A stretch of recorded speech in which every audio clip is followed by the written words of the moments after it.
He instructed the physicians to let me perish while I was confined within my own body, listening. Now that consciousness has returned, he remains oblivious to what lies ahead. The room is stark and white. The walls, the sheets, and the steady beeping of the machines all blend into a monotonous, eerie lullaby. It's odd how something so mechanical can offer such unwavering consistency in a life where everything else feels uncertain. My body feels sluggish, anchored to the bed by unseen forces. There's a distant pain in my chest, not from injury, but from the burden of knowledge, insights that should never have been mine. I gaze up at the ceiling. It's just another day in the hospital, another day of quiet, interrupted only by the hum of medical devices and the occasional footsteps of nurses making their rounds. I can't even tell how long I've been here. Time slips away when you're suspended between life and death. The only thing keeping me connected to reality is Daniel, my brother. His steady voice, filled with hope, always cuts through the haze. "She's strong," he says. "She'll wake up."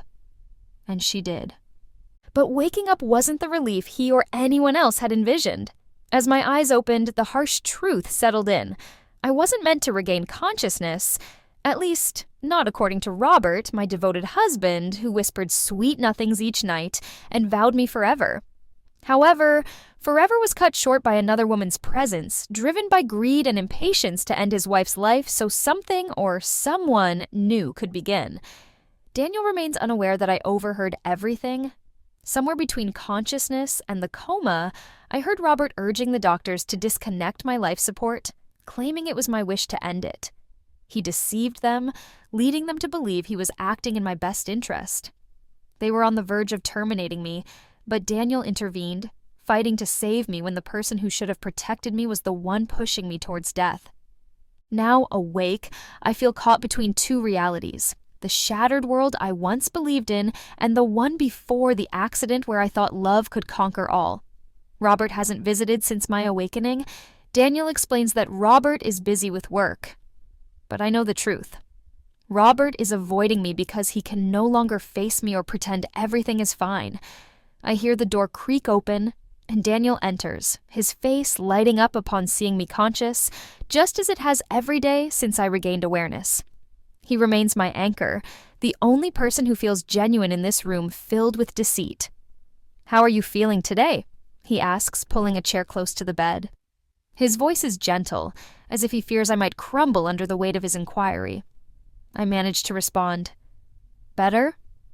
My voice is still hoarse and tired, but I manage. He nods, satisfied, though I can see the worry lingering in his eyes. He's unaware of half the truth. He doesn't know that the man he defended, the man he trusted as my husband, was prepared to let me go.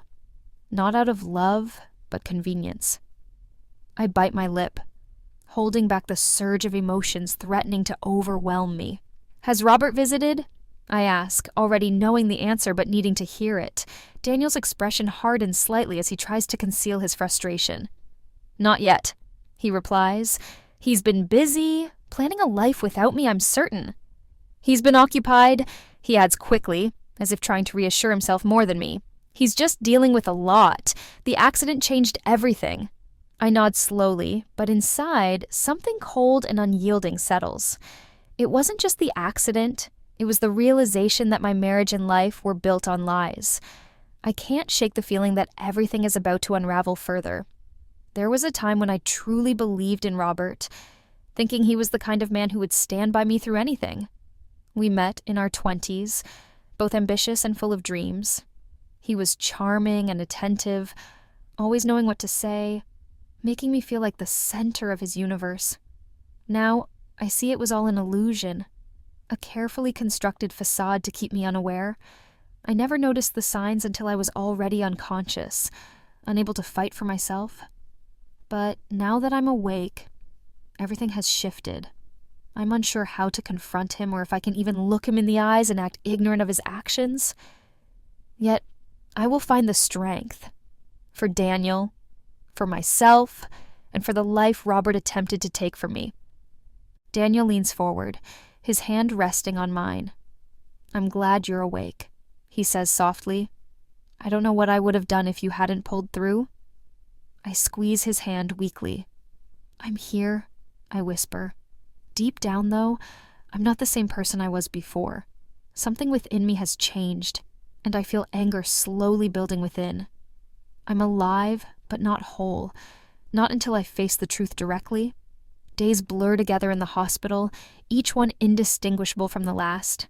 Nurses come and go, Daniel provides his gentle reassurances, and Robert remains absent. I've had time to reflect, to replay every moment in my mind, searching for clues I might have missed. When did things change? When did Robert stop loving me? Or did he ever truly love me at all? These questions keep me awake at night, even as my body aches for rest. I recall when we first met at a friend's wedding, a picturesque event where everyone seemed radiant with hope and possibility. I was 27, working long hours and barely finding time for myself. He approached me with his confident smile and perfectly tailored suit. His charm was captivating, and I was instantly drawn to him, as if he could see through all the stress and walls I had built around myself. He made me feel special, and our relationship progressed quickly, perhaps too quickly. Within a year, we were married, swept up in the whirlwind of a beautiful house, vacations, and parties with friends. It all seemed like a dream, but looking back, I wonder if it was only a dream for me. I can't help but question whether he was always playing a long game, meticulously crafting the illusion of a perfect marriage while hiding his true intentions. Betrayal doesn't strike all at once. It seeps in like a slow poison, making you doubt every word, every touch, every glance, weighed down by the possibility that it was all a lie. The more I think about it, the more I realize Robert was always adept at keeping secrets. I glance at the door, half expecting him to walk in, but he hasn't been here once since I regained consciousness. It's not the first time he's disappeared on me. Late nights at the office, increasingly frequent business trips. I told myself it was normal, that we were both just focused on our careers. But now it's clear he was distancing himself, preparing for a life without me. The thought sickens me. Daniel has been my only constant through all this, my younger brother who has always had my back. I remember him defending me in elementary school when a classmate tried to bully me. He's always been my protector, and it's no different now. Yet, even with him by my side, I feel utterly alone. No one can comprehend the betrayal that comes from someone you trusted with your life. One afternoon, as Daniel sits by my bed, he begins to talk about Robert. He's been under immense stress. "The accident changed things," Daniel says carefully, as if trying to avoid upsetting me further. I'm sure he's dealing with it in his own way. I look at him, searching his face for any hint that he suspects Robert's true intentions, or if he's still oblivious, like I once was. "Has he told you anything?" I ask, my voice trembling slightly. Daniel hesitates, then shakes his head. "No, but he's been distant. I think he's just overwhelmed." Overwhelmed feels like an inadequate term. It doesn't capture the depth of what Robert truly is. He isn't merely overwhelmed, he's calculating and plotting. I grip the edge of my blanket until my knuckles turn white. Daniel doesn't see what I see. He's too kind-hearted and trusting, always wanting to believe the best in people, especially someone like Robert, whom he's always admired. But I can't shake the memory of Robert's voice in the hospital, urging the doctors to disconnect my life support. The coldness in his tone, the way he framed it as if he were doing me a favor. I had no idea he could hear me, trapped in my body but fully aware of the decisions being made about my life. The man I married was ready to end me to pave the way for his own plans. The thought hurts deeply. It's not just the fear of losing my life. It's the realization that the man I loved could commit such cruelty. How did I not see this? How did I allow him to become so deeply entrenched in my life? I shift in bed, feeling the discomfort of my still weak body, but the pain pales compared to what's festering inside me. There's something else now. Something I never thought I'd feel this intensely. Vengeance. The word pulses through me, starting slowly but growing stronger. I want him to suffer for what he's done, for what he tried to take from me. Not just my life, but my trust and sense of security. He attempted to steal everything I believed was real, and now I want to reclaim it. But how? That's the question that haunts me during the quiet moments when Daniel is gone and I'm left alone with my thoughts. How do you retaliate against someone who's already so far ahead in his game?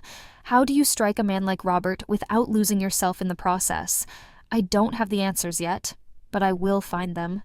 I'm not the same person I was before the accident. I'm no longer naive. This time, I'm ready to fight back. And if anyone can help me, it's Daniel. He's my anchor in this storm, the one person I can trust completely. As Daniel leaves the room, I feel the first spark of determination ignite within me. Robert may have wanted me gone, but I'm still here, and I will ensure he regrets ever thinking he could silence me. The hospital room feels colder today. Maybe it's just my perception, or perhaps the way the light outside barely illuminates the sterile walls, casting everything in a pale gray. The beeping of the machines fades into the background as my mind races, consumed by thoughts of Robert and his betrayal.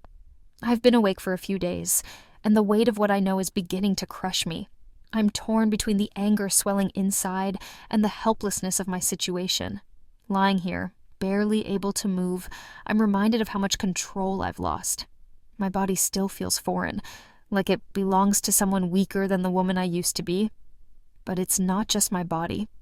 I feel like my entire life is spiraling out of control. Then, out of nowhere, the pivotal moment arrives, altering everything. It's a quiet afternoon. Daniel has just left, promising to bring me some of my favorite tea later. The nurses are making their rounds, and the door creaks open once more. For a moment, I think it's another nurse, but the heavy footsteps are unmistakable. It's Robert. I freeze as the atmosphere shifts, thickening with tension. Robert stands at the edge of the room, his expression carefully neutral, attempting to mask whatever he's truly feeling.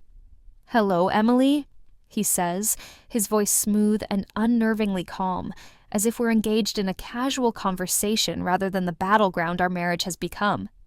"I'm glad you're awake." The words hang in the air, almost laughably out of place, but I can't laugh. My throat tightens, and all I can do is stare at him, memories flooding back to the moment I heard him in this very room, urging the doctors to terminate my life support. I want to scream, to demand answers, but my body betrays me. Instead, I respond, "Robert," my voice steady, hiding the storm within. He takes a step closer, his movements deliberate, trying to gauge my reaction. "I've been busy," he says. "The accident has been hard for everyone." It's the same excuse Daniel fed me, the one Robert likely planted in his head. I want to tear it apart to expose his lies, but I restrain myself. This isn't the moment. I need more than just a confrontation fueled by anger. I need to destroy him the way he tried to destroy me.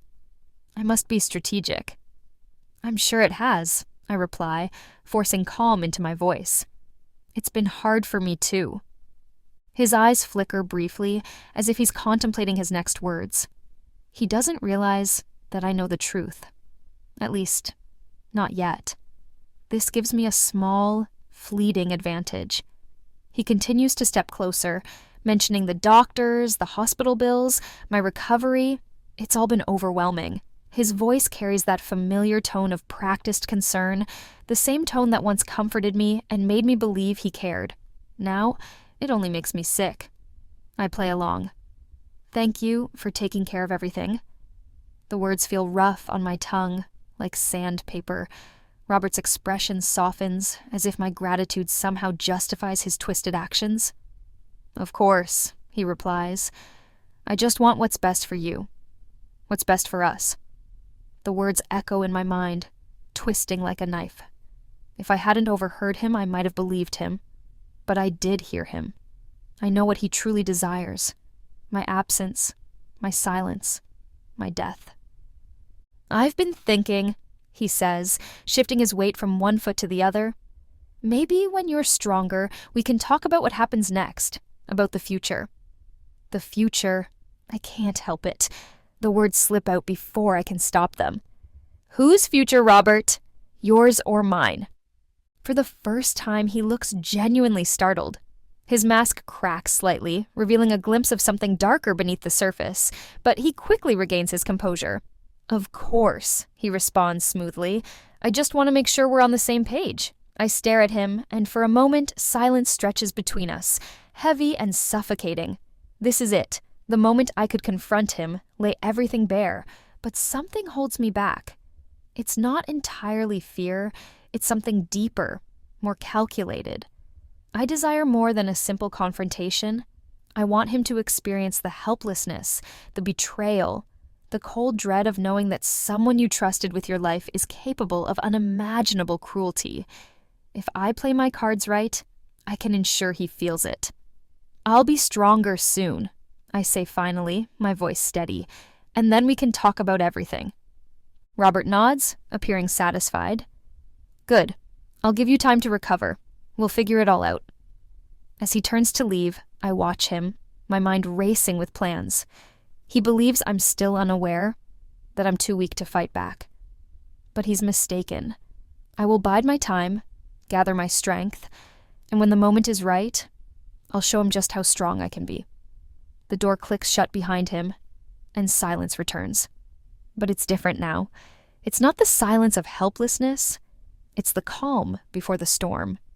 The game has changed. As Robert exits the room, the weight of our conversation settles over me like a suffocating blanket. My heart races, my mind replaying every word and every shift in his expression. He's so confident, so certain that I'm still the woman he can manipulate with a few soft words and promises of the future. He has no idea what's coming. I sink deeper into the bed, feeling the stark contrast between my physical weakness and the storm brewing inside me. It's difficult to reconcile the helplessness of my body with the fire burning in my chest. I want to storm out of this hospital room and confront him properly, but I'm not ready. Not yet. And that's the most frustrating part. My mind is a weapon, but my body remains a prisoner. The sound of the machines beeping keeps me tethered to reality. It's a strange irony. These very machines are why I'm still alive, preventing Robert from simply letting me fade away, taking all his problems with me. But here I am, thanks to Daniel. Always Daniel. I wonder if Robert even realizes how close he came to achieving his goal. If it weren't for my brother stepping in, I might never have awakened. The thought sends a chill down my spine, not from fear, but from anger. It's a quiet, simmering rage that keeps me focused and sharp. Daniel returns in the evening, just as he promised, holding a cup of my favorite tea. I'm too exhausted to drink much, but the warmth in my hands is grounding, a reminder that not everything is lost. I still have him, and he's the only reason I can think clearly right now. He sits by my bedside as usual, talking about mundane things. Work, his friends, the latest sports game he watched. I listen, but my mind remains elsewhere, fixated on Robert, his words, and the non-existent future he spoke of as something we were building together. I haven't told Daniel what really happened. Not yet. He looks tired, worn down from weeks of worry.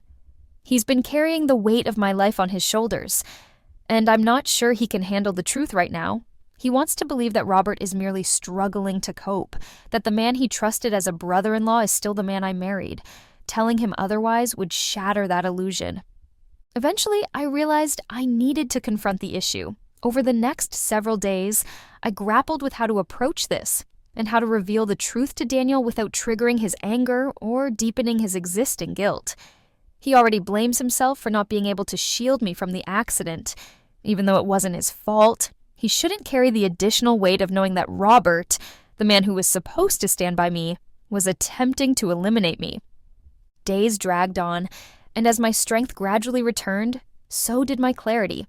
I understood that the longer I hesitated, the more time Robert had to prepare his next move.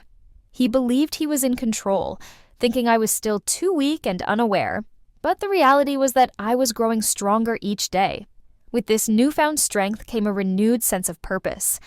One afternoon, when Daniel was out, I asked one of the nurses for a small favor. It seemed trivial to others, but to me it marked the start of something significant. "Could you bring me a notepad and a pen?" I requested.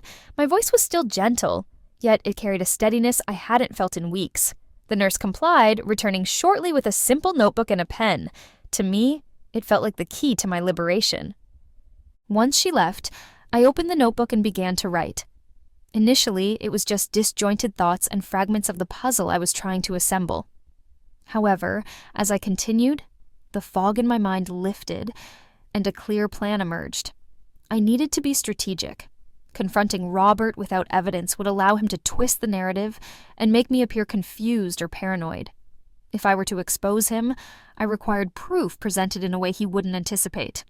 My hand shook slightly as I documented everything I knew, the conversations I overheard in the hospital, his absences, and the way he had been distancing himself for months. While these details alone weren't sufficient to bring him down, they were a starting point. Writing reinforced that this was the initial step in reclaiming my life. I wasn't just aiming to survive. I intended to make him pay. This realization brought a strange sense of satisfaction, a feeling I hadn't experienced in a long time. It wasn't solely about vengeance, it was about justice. Robert had tried to take my life, and now I had the opportunity to take something meaningful from him, his meticulously built life. Later that evening, when Daniel returned, I concealed the notepad beneath my pillow. I wasn't ready to divulge my plan yet. He continued discussing how Robert had been struggling, believing everything would work out once I recovered. I nodded, playing along. But deep down, I knew things wouldn't resolve for Robert. Not anymore. As days passed, I felt more like myself, becoming stronger and sharper. Robert hadn't returned since that day, likely waiting for me to become vulnerable again. But he was mistaken. I was no longer weak. The real battle was just beginning. Each day intensified the urgency within me. Robert's deceit loomed over me like a dark cloud, and I had to act swiftly yet carefully. Every move had to be precise. One misstep could allow him to manipulate the situation, portraying me as unstable. He had always been adept at controlling perceptions, shaping how others viewed him and our relationship. Robert hadn't been seen since his initial visit, and Daniel hadn't mentioned him either, as if Robert was trying to disappear without actually vanishing. He was likely biding his time, waiting for me to become vulnerable enough to coerce me into his schemes. I understood he was playing a long game, and I had to feign the same patience while feeling the pressure tighten around me. I needed to act before he did. One night, when the hospital was unusually quiet, I closed my eyes and let my mind drift back to the accident. The memories were hazy, flashes of metal, screeching tires, the sudden impact that changed everything. I recalled the cold darkness that followed, the world swallowing me whole. I didn't even know what happened until I awoke from a weeks-long coma, with Daniel explaining everything. Trying to move past the gaps in my memory was futile. I was left to piece together the shattered remnants of my life, unable to trust my own recollections, except for the simmering rage pushing me forward. The accident might have been a twist of fate, but everything since was meticulously orchestrated by Robert. The more I pondered, the more I suspected that he viewed the accident as an opportunity to remove me without direct involvement. Yet here I was, alive, which altered everything. One afternoon, as I reviewed my notes and strategized my next moves, I heard voices outside my room. It was Daniel, his tone more strained than usual. The walls muffled the conversation, but I caught snippets. Not easy. She's still recovering. Not the right time. Suddenly, a familiar voice pierced through, I just need a moment with her. It's important. Robert. My heart raced. He was here, and he wanted something. Last time he visited, I wasn't prepared. I was still weak and shocked by what I knew. But now, I was stronger and ready to confront him. The door creaked open, and Robert entered, his gaze sweeping over me as if I were fragile and broken. I despised how he looked at me, treating me like a puzzle he could solve with enough effort. "Emily," he greeted softly, closing the door behind him. "How are you feeling?" I forced a smile, keeping my voice steady. "Better, thanks. I've been getting stronger every day." He nodded and approached the bed with calculated, deliberate movements, as if assessing how much of the old me remained. But I wasn't the same woman he knew before the accident. "That's good to hear," he said, his eyes narrowing slightly. "We need to discuss a few things." I sensed the shift in his demeanor, the hidden agenda masked by feigned concern. He wasn't here out of genuine care. He had something to gain. I sat up straighter, meeting his gaze. What kind of things?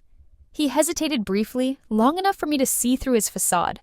He was gauging my awareness, trying to determine how much I knew and remembered.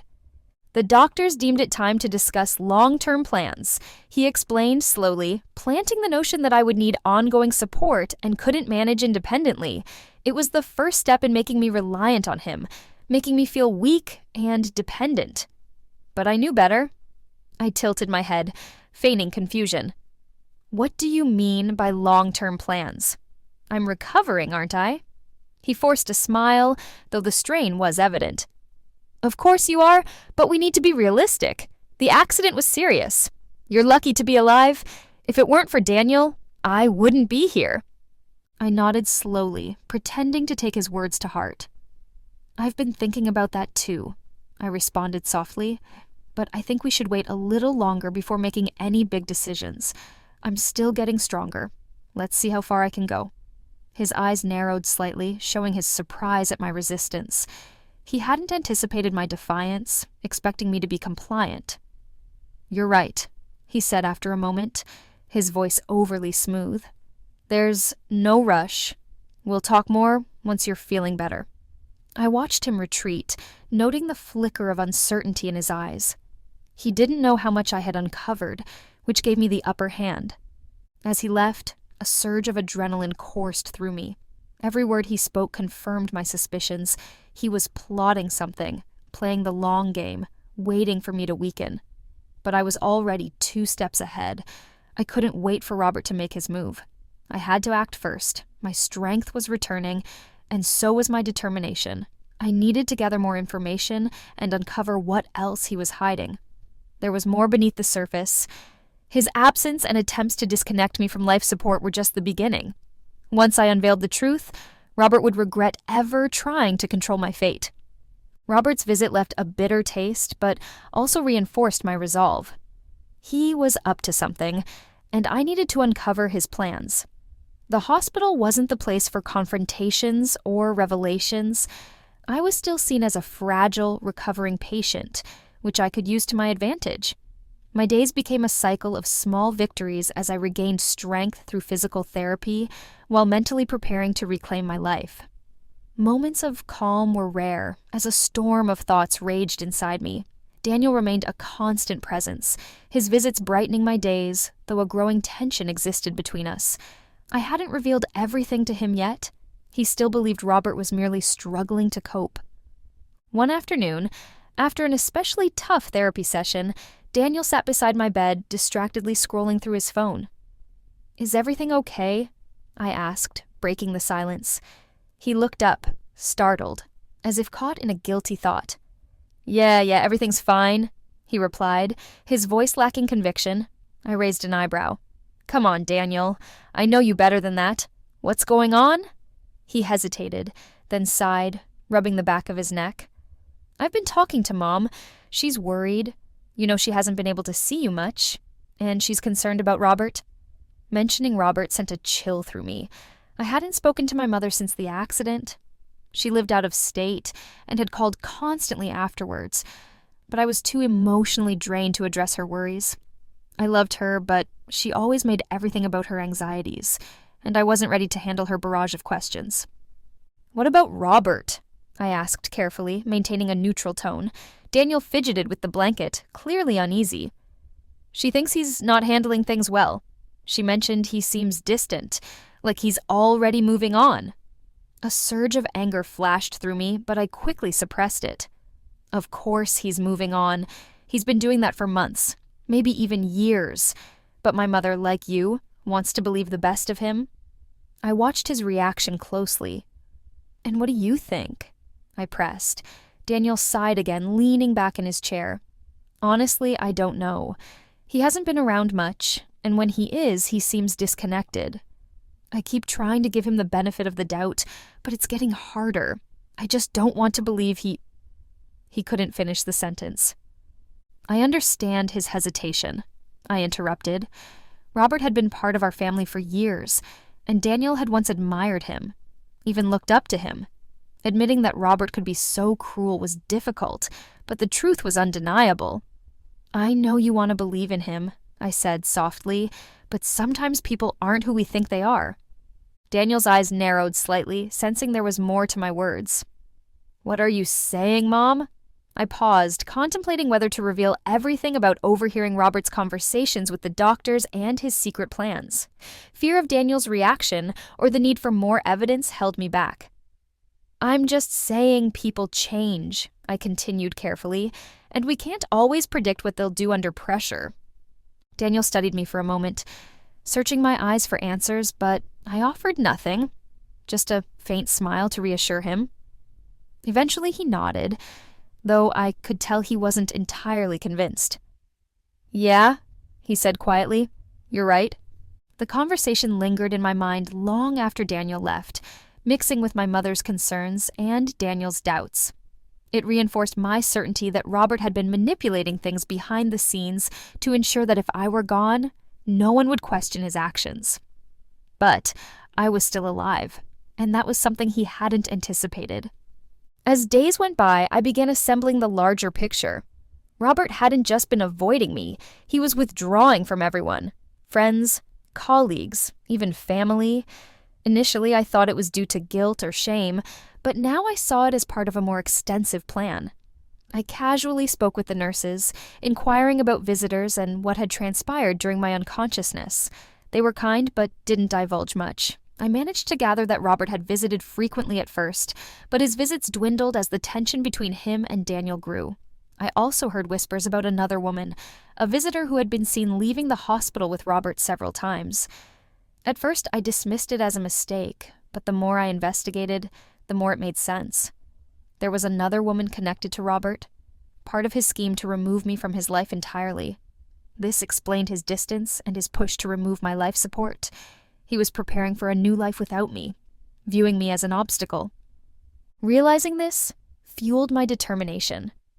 Robert wasn't just trying to erase me, he was already replacing me. I spent the following days meticulously gathering information, though it was slow and frustrating. Each new piece of the puzzle gave me more control.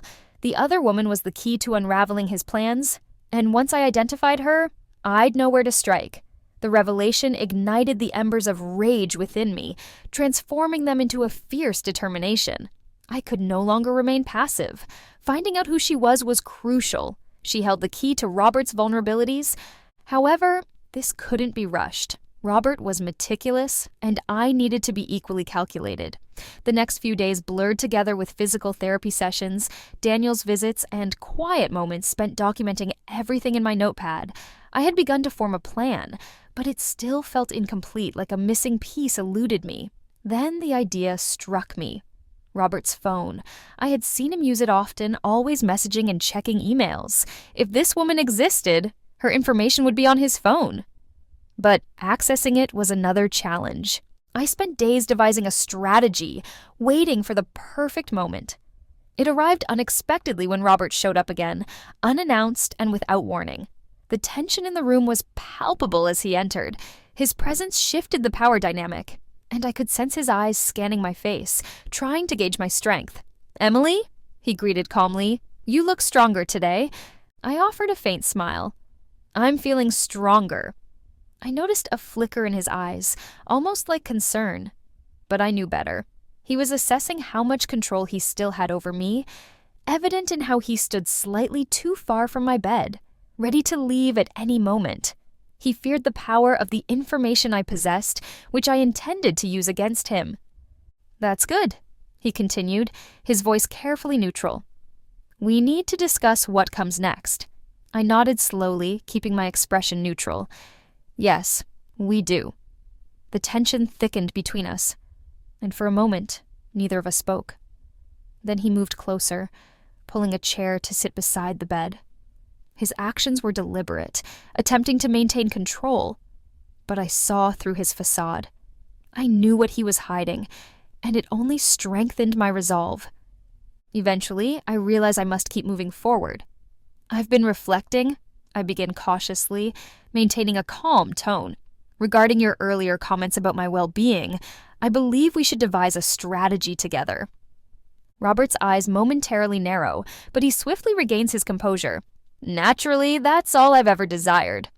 Suppressing a laugh at his insincerity, I recognize how adept he is at feigning the role of a loving husband, convincingly portraying someone who cares. Yet the truth is clear to me now, igniting a quiet, simmering anger within. I just want to ensure everything is properly arranged. I continue, keeping my voice even. In case something like this happens again, it would provide me some peace of mind. Robert nods, his gaze sweeping over my face, searching for any hint of deceit. But I remain flawless. I've spent days honing this facade and won't let him detect any flaws. That's a sound plan. He finally responds smoothly. We can sit down and review everything when you're feeling up to it. I'll be ready soon, I reply, allowing a slight smile to appear. Perhaps even within the next few days. His phone vibrates on the table beside him, and he glances at it briefly, appearing distracted. Seizing the moment, I ask, "Is that your work phone?" Maintaining a light, inquisitive tone, he nods, silencing the notification. Yes, just a work email. My heart races, but I steady myself, recognizing this as my opportunity.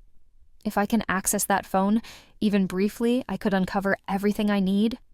However, I must remain discreet, adopting a long-term approach just as he has. It must be exhausting managing work and everything else, I comment, softening my voice with sympathy. I'm not sure how you handle it all, I add. Robert glances at me, and for a split second, I catch a hint of pride in his expression. He thrives on being perceived as the one in control, the person who has everything together. It's a persona he's crafted, and I'm willing to play along if it serves my purpose. It's been tough, he admits quietly, but I'm managing. Of course you are, I respond, my smile broadening slightly. The flattery seems to ease him a bit, his grip on the phone loosening as he returns it to the table. He believes he's still in charge, perceiving me as the grateful, dependent wife. Exactly how I need him to see me. I'm going to ask the nurse for something to help me sleep tonight, I say, a hint of exhaustion in my voice. I've been struggling to rest. Robert nods. That's a good idea. You need your strength. As he picks up his phone again, slipping it into his pocket, my chance slips away. Frustration wells up, but I remind myself to remain patient.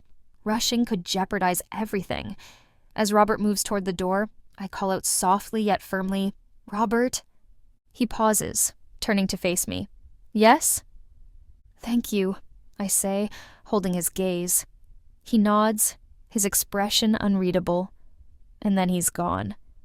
I exhale slowly, my heart still pounding. That was close, but not close enough. I need to be more cautious, yet I'm making progress.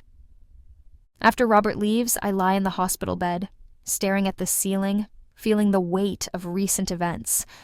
I was so near to accessing his phone and uncovering the truth about Melissa. Frustration gnaws at me, but I must stay focused. One misstep, and Robert could tighten his control again. The truth feels within reach, yet elusive and maddeningly out of grasp. I remind myself of how far I've come. I'm alive, stronger, and regaining control bit by bit. Now I possess my most crucial weapon, doubt. Robert remains unaware of the extent of my suspicions and how much I'm unraveling, which is my advantage. The room feels oppressive, and I need space to strategize my next move. I call for a nurse, requesting to be taken outside for some fresh air, a small luxury that helps clear my mind. Once outside in the hospital courtyard, the cool breeze and the scent of freshly cut grass blend with the lingering antiseptic odor. I sit in the sunlight, attempting to clear my thoughts, focusing on the distant chatter of visitors and the gentle rustling of leaves. But peace is fleeting. My mind inevitably returns to Robert and Melissa. Who is Melissa? Is she merely a casual affair, or is she more deeply involved in his life than I realize? I replay our earlier conversation, dissecting every word and change in his demeanor. He tried to remain composed, but his control was slipping, and he knew it. I smile inwardly, recognizing that the longer I act as the submissive wife, the more complacent he'll become. However, I must not let complacency become my weakness. I need to accelerate my actions before Robert executes the next phase of his plan. That's when it strikes me. I can't do this alone anymore. Daniel, I think. I've been hiding from the truth for too long, thinking I was protecting him, but I've only isolated myself. Daniel is my greatest ally, and to bring Robert down, I need him by my side. It's time to confide in him. That evening, Daniel visits as usual, bringing tea and sitting by my bedside. He's been a constant support, always steady, even when I've been distant. Guilt tugs at me for keeping him in the dark, but now I know it's time to break the silence. "Daniel," I say softly, my voice hesitant. "We need to talk." He looks up from his phone, concern immediately evident. "What's going on, Em? Are you okay?" I nod, but the weight of what I'm about to disclose tightens my chest. I've been hiding something about Robert. Daniel's brow furrows, tension visible in his posture. He's suspected something for a while, I can tell, but he's been waiting for me to open up. The moment has arrived. "I overheard him," I whisper. "When I was in the coma, I heard him telling the doctors to end my life support." The words hang heavy between us, like a blow to the gut. Daniel stares at me, shock in his eyes, momentarily speechless. What? What are you saying?" His voice strained, struggling to grasp my revelation. I take a deep breath, forcing myself to continue. "Robert told the doctors it was my wish not to live like this, but that was a lie. He wanted me gone. He was trying to get rid of me." Daniel's face pales, disbelief mingling with anger as he shakes his head, processing the enormity of my confession. He really tried to— "Yes," I affirm firmly, "and there's more. I sense he's noticing someone else. He's seeing someone else." I admit my frustration, my tone seeping with it. "I've heard the nurses mention a woman he's been with at the hospital. I'm sure she's part of whatever plan he has." Daniel falls silent, his jaw clenched, fists tight. Rage builds in him, mirroring the anger I've carried for so long, but there's also guilt in his eyes. "I should have seen it," he mutters, self-reproach evident in his voice. He'd been acting strange for months, and I didn't want to believe it. I reach out, placing my hand on his. "It's not your fault, Daniel. He's been manipulating all of us. Now we know the truth and need to take action." His expression hardens as he looks at me. "What do you want to do?" The question hangs between us, loaded with implications. I'm not going to let Robert win. I won't let him erase me from his life. I need you to help me get his phone. I'm sure there's something on there. Messages, emails, that prove what he's been up to. If we can get that, we can confront him and ensure he faces the consequences. Daniel nods, determination set in his jaw. "I'll do whatever it takes. He won't get away with this. I promise." For the first time in weeks, I feel a surge of hope. With Daniel by my side, I'm no longer fighting alone. We have a plan, and we're going to take Robert down step by step. As Daniel leaves the room, a sense of calm settles over me. The storm isn't over, but I'm no longer alone in it.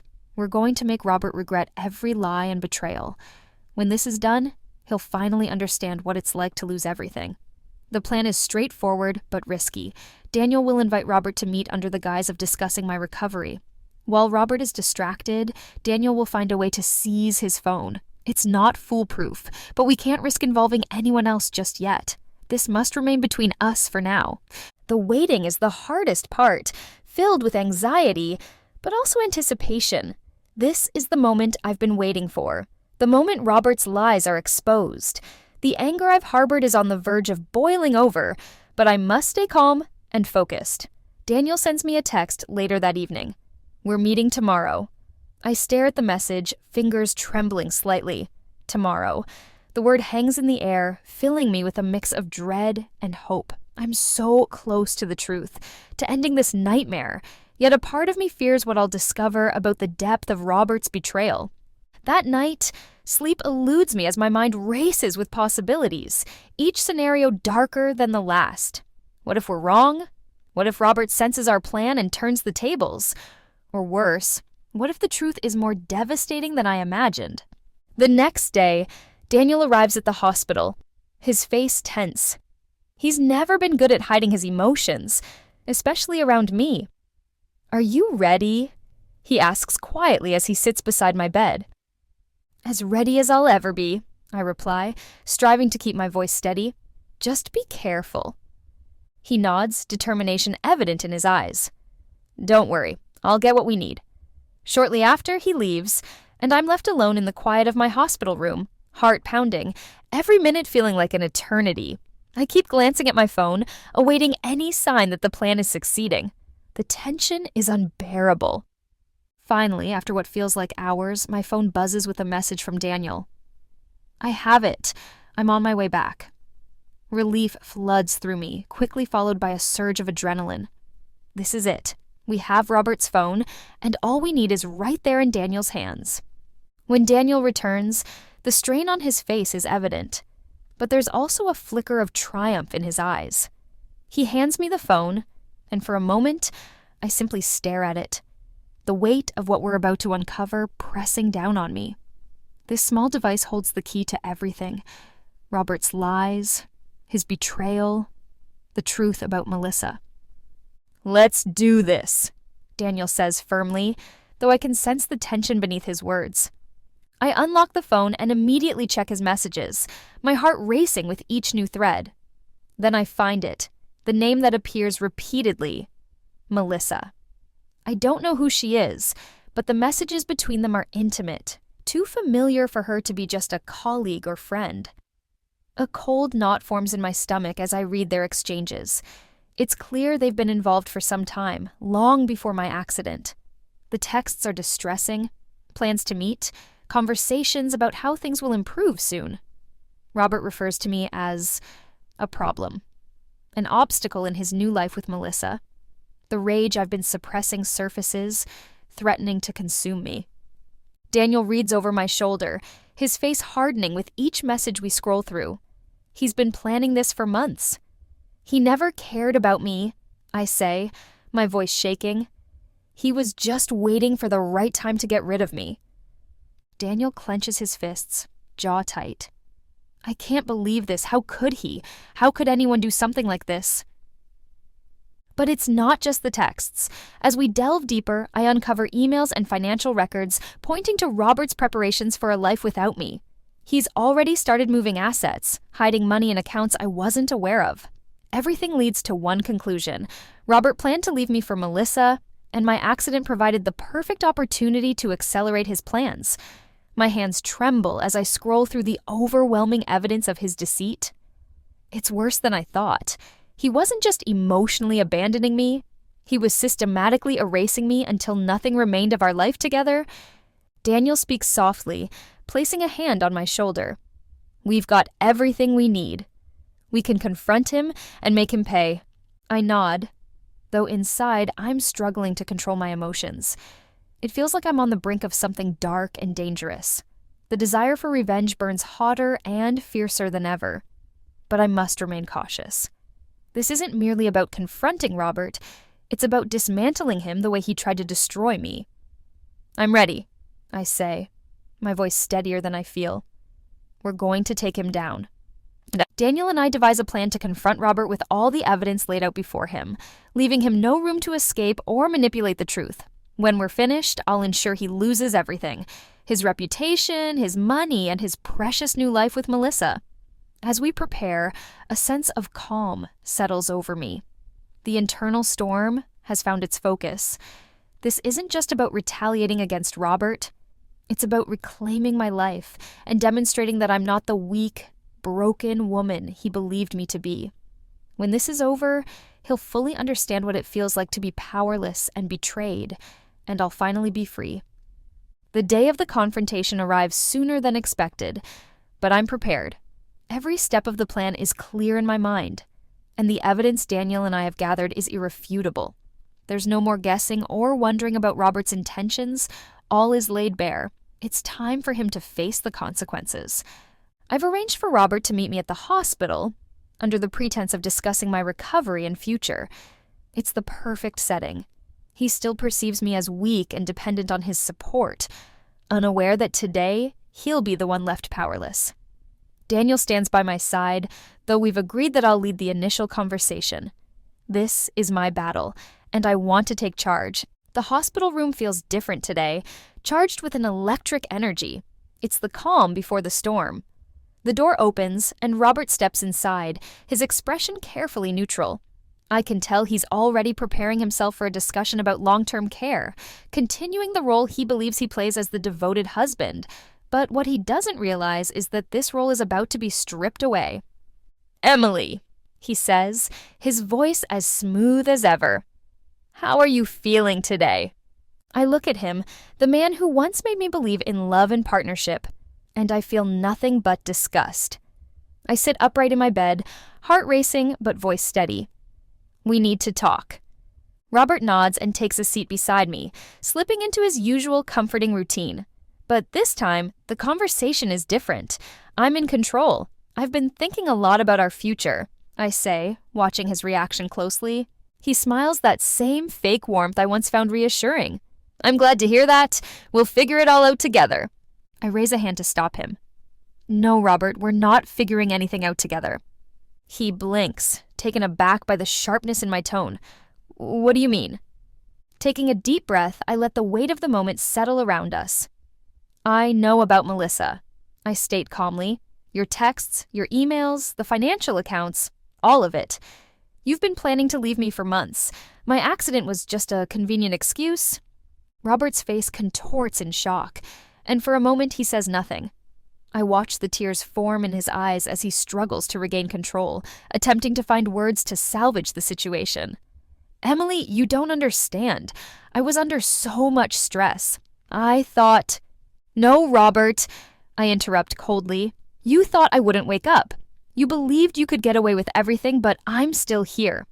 Now you're going to face the consequences of your actions." Daniel steps forward, placing the gathered evidence on the table before Robert. The phone records, messages, financial documents.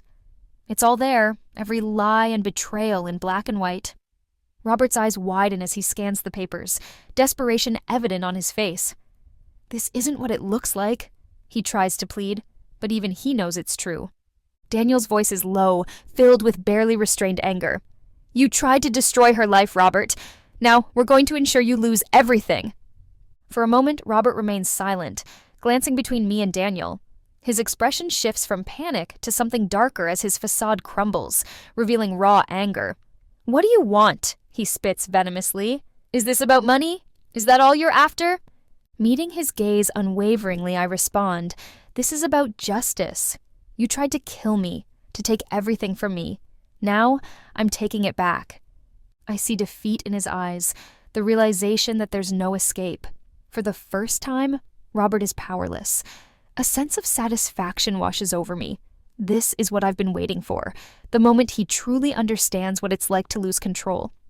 Daniel steps closer, his voice cold. "You're going to sign everything over to Emily. The assets, the house, everything. And if you don't, we'll ensure the world knows exactly what you've done."